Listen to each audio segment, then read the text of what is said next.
السلام علیکم۔ تمام تعریفیں اللہ کے لیے ہیں اور درود و سلام ہو اس کے پیارے رسول پر۔ محترم ناظرین، قرآن کریم صرف تلاوت کے لیے نہیں بلکہ ہماری زندگیوں کو بدلنے کے لیے اتارا گیا ہے۔ جب ہم قرآنی آیات کے مفہوم کو سمجھتے ہیں تو ہمارے دل کو ایک عجیب اطمینان اور زندگی کو صحیح سمت ملتی ہے۔ آج کی اس ویڈیو میں ہم مفصل خلاصہ اور فہم کی روشنی میں سورۃ ال-عمران کی آیات کا مرکزی مفہوم آپ کے سامنے پیش کر رہے ہیں۔ امید ہے یہ مختصر پیشکش آپ کے علم اور ایمان میں اضافے کا باعث بنے گی۔ آئیے دیکھتے ہیں ان آیات کے ذریعے اللہ تعالی ہمیں کیا پیغام دے رہا ہے۔ آیت 159 آپ کے اخلاق کریمانہ اور نرم مزاجی اللہ تعالی کی خاص رحمت کا نتیجہ ہے۔ اس میں ہدایت دی گئی ہے کہ لوگوں سے درگزر ان کے لیے استغفار اور اہم معاملوں میں مشورہ جاری رکھا جائے، اور پھر پختہ ارادے کے بعد مکمل اعتماد و توکل صرف اللہ کی ذات پر کیا جائے۔ آیت 160 مفہوم حقیقی فتح، نصرت اور کامیابی صرف اللہ کے ہاتھ میں ہے۔ اگر اللہ کی مدد حاصل ہو تو کوئی غالب نہیں آ سکتا، اور اگر وہ اپنی مدد روک لے تو کوئی دوسری طاقت کامیابی نہیں دلا سکتی، اس لیے مومنوں کو تمام تر بھروسہ اللہ پر رکھنا چاہیے۔ آیت 161 مفہوم انبیاء علیہم السلام ہر قسم کی خیانت بشمول مال غنیمت سے مکمل طور پر پاک ہوتے ہیں۔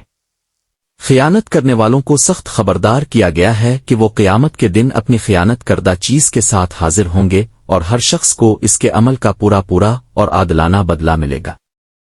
آیت 162 مفہوم اللہ کی رضا اور خوشنودی حاصل کرنے کی کوشش کرنے والا شخص اور اللہ کے غضب و ناراضی کا مستحق بن کر جہنم کی طرف لوٹنے والا شخص کبھی برابر نہیں ہو سکتے۔ آیت 163 اللہ کے ہاں انسانوں کے اعمال اور ان کی نیتوں کے مطابق الگ الگ درجات مقرر ہیں، اور اللہ ہر ایک کی چھپی اور کھلی کارروائیوں کو خوب دیکھ رہا ہے۔ آیت 164 مفہوم نبوی اہل ایمان پر اللہ کا بہت بڑا احسان ہے۔ رسول کریم کے 4 بنیادی مقاصد اور فرائض بیان کیے گئے ہیں: اللہ کی آیات کی تلاوت، نفوس کا تزکیہ و پاکیزگی، اور کتاب قرآن و حکمت کی تعلیم دینا۔ خلاصہ، ان مبارک آیات میں اللہ تعالیٰ نے مسلمانوں کی روحانی، اخلاقی اور اجتماعی تربیت کے بنیادی اصول بیان فرمائے ہیں۔ اس سلسلے کا آغاز نبی کریم کی صفات مبارکہ سے ہوتا ہے، جہاں اللہ تعالیٰ نے آپ کی نرم دلی، شفقت اور بہترین اخلاق کو اپنی خاص رحمت اور نعمت قرار دیا۔ ہمیں یہ عظیم درس دیا گیا کہ دعوت دین، اصلاح معاشرہ اور باہمی تعلقات کو مضبوط رکھنے کے لیے درگزر، معافی اور آپس میں مشورہ کرنے کی روش اپنائی جائے، اور جب کسی اہم کام کا پختہ ارادہ کر لیا تو پھر کامیابی کے لیے تمام تر تکیہ اور توکل صرف اور صرف اللہ کی ذات پر ہونا چاہیے۔ اس کے ساتھ ہی مسلمانوں کے دلوں میں یہ حقیقت پختہ کی گئی کہ کائنات کی حقیقی طاقت اور غالب نصرت صرف اللہ کے پاس ہے۔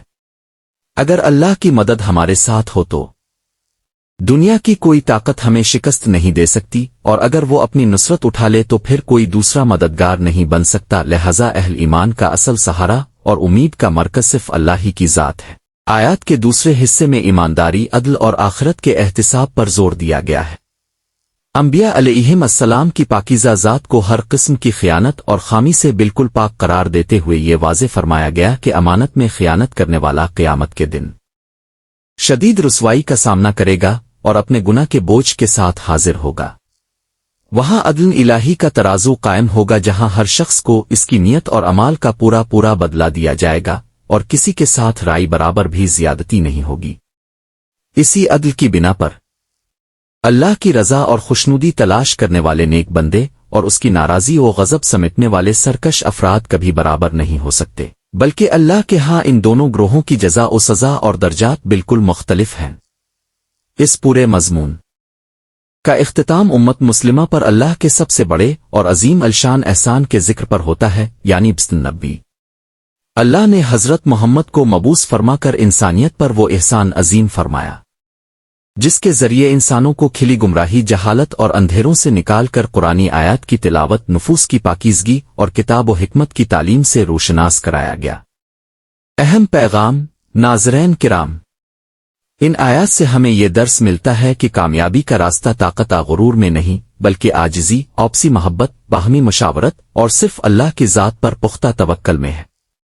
دنیا کی ہر آزمائش میں اللہ کا ذکر اور اس کی کتاب ہی ہمارا سب سے بڑا سہارا ہے۔ اختتامی دعا، اللہم آمین۔ اے اللہ، ہمیں قرآن کریم کے حقیقی مفہوم کو سمجھنے، اس پر عمل کرنے اور اپنی زندگیوں کو نبی کریم کے اسوہ حسنہ کے مطابق ڈھالنے کی توفیق عطا فرما۔ آمین یا رب العالمین۔ اے میرے پروردگار، میری اس چھوٹی سی کوشش کو اپنی بارگاہ میں قبول فرما۔ اگر آپ کو یہ وضاحت پسند آئی ہو تو ویڈیو کو لائک کریں اور چینل کو ضرور سبسکرائب کریں تاکہ مزید دینی معلومات اب تک پہنچتی رہے۔ اللہ تعالیٰ اب سب کو جزائے خیر عطا فرمائے، آمین۔